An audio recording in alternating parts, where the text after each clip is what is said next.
Alors ce sommet était très dérangeant. Premièrement, dans sa forme, comme je l'ai dit. On avait le sentiment que tous les chefs d'État africains devaient expliquer en quoi ils devaient donner une part de leur richesse pour que les relations soient optimales entre les États-Unis et leur propre pays.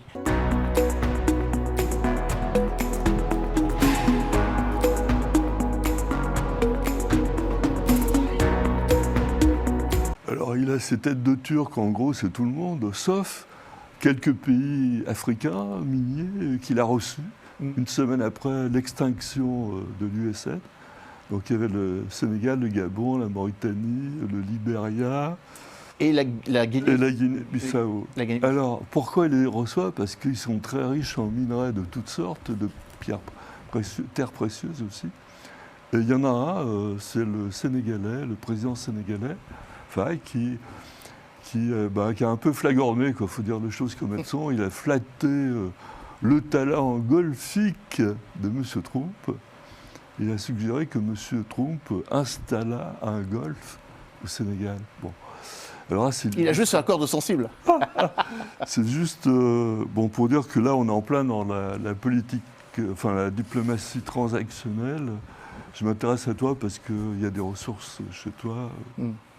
C'est de la flagornerie de la part du président Bassirou Diomaye Faye, qui a rappelé la stabilité de son pays, surtout. Il a bien commencé en évoquant le fait que le Sénégal était redevenu un pays avec lequel la communauté internationale devait travailler. Il a évoqué cela ainsi, en disant qu'il était redevenu, en mettant en avant, peut-être sans le dire, la dette cachée qu'il a été léguée par la précédente administration du président Macky Sall. Mais le président Bassirou Diomaye Faye a vanté l'exemplarité du processus électoral qui l'a vu élu en mars dernier.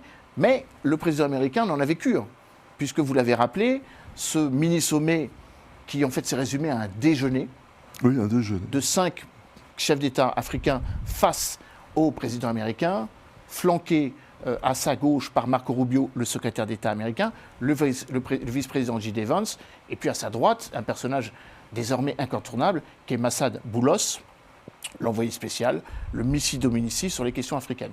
Et donc la forme de ce déjeuner était quand même, me semble-t-il, assez piégeant, dans le sens où le président avait choisi 5 États.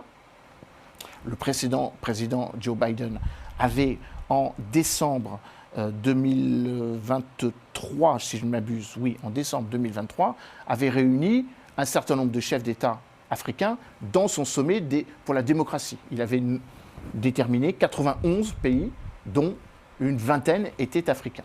Là, on réduit la focale, pas forcément en prenant la dimension démocratique, mais en prenant la dimension de l'opportunité économique. Donc en gros, venez m'expliquer en quoi vous allez être utile pour mes industries extractives, pétrolières, gazières et minérales.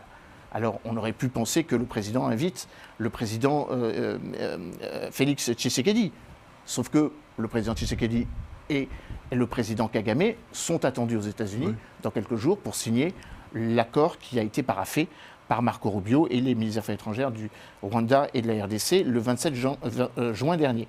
Alors ce sommet était très dérangeant. Premièrement, dans sa forme, comme je l'ai dit.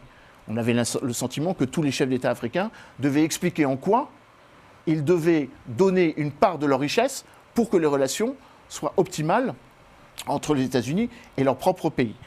Et le président Ghazouani pour la Mauritanie, le président Umaru Embalo Sissoko pour la Guinée-Bissau, le président Boakai, on va y revenir parce qu'il y a eu un moment assez singulier et très dérangeant, le président du Libéria, le président Mauritanien aussi. Le président Ghazouani de Mauritanie, le président Faye du Sénégal, Umaru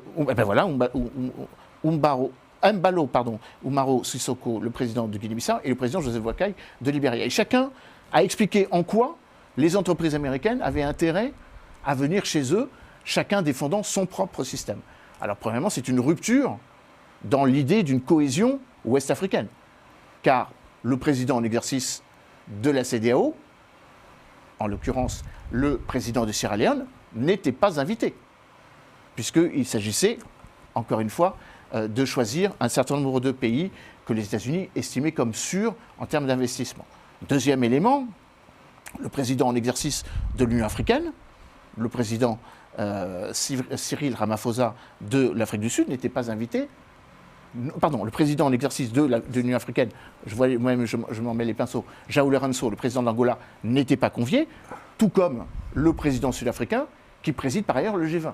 Si on avait voulu faire les choses correctement, un sommet États-Unis-Afrique, on invite l'Union africaine, on invite le président africain qui préside le G20, en tout cas quand on fait des réunions du G7, en l'occurrence en 2019, la France en 2019 à Biarritz et l'année prochaine à Évian, on invite de manière plus collective. Là, il ne s'agissait pas de ça. Il s'agissait en fait d'une sorte de test où chaque président allait à Canossa en expliquant, en gros, qu'il était prêt à se départir d'une partie de sa richesse pour que les États-Unis continuent à les considérer comme des partenaires et des alliés.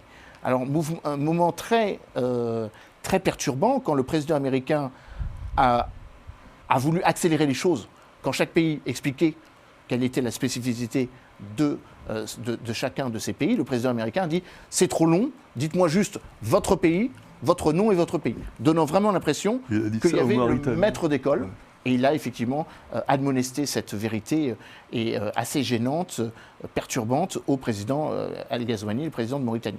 Il y a eu un autre moment très gênant quand le président américain, qui n'est pas un fin connaisseur de l'histoire de son pays, accessoirement, a pris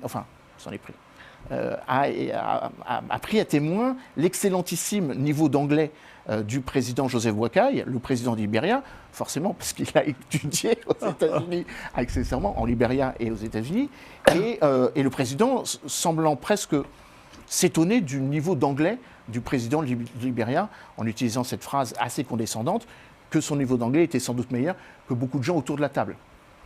Il avait à l'esprit le président sénégalais qui n'a pas un excellent niveau d'anglais. Vraiment, et donc c'était assez perturbant. Alors, je dis ça sous forme d'anecdote, mais enfin, quand même, pour rappeler aux téléspectateurs nombreux qui connaissent l'histoire du continent africain, que le premier pays indépendant en Afrique en 1847, c'est le Libéria, qu'en 1822, l'American Colonization Society, composé d'anciens esclaves affranchis noirs américains, a acheté ce territoire pour en faire la terre du retour, ce qu'on appelle le Return to Africa, dont Marcus Garvey, qui était un panafricaniste jamaïcain, était le turiféraire en disant qu'il était temps qu'il y ait une nation noire qui se crée sur le continent africain. La seule, pas colonie, mais le seul lien que les États-Unis avaient avec le Libéria, avec le continent africain, est celui-là.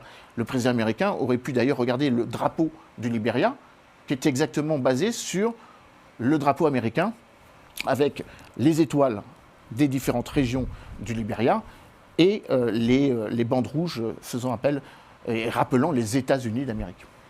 Vous en demandez beaucoup à M. Trump, Emmanuel. J'en demande beaucoup à M. Trump, mais il y avait dans la salle d'autres personnes qui auraient pu lui faire remarquer qu'il faut être un peu plus subtil quand on s'adresse théoriquement à des alter ego. À mon avis, c'est au-dessus de ses moyens cognitifs,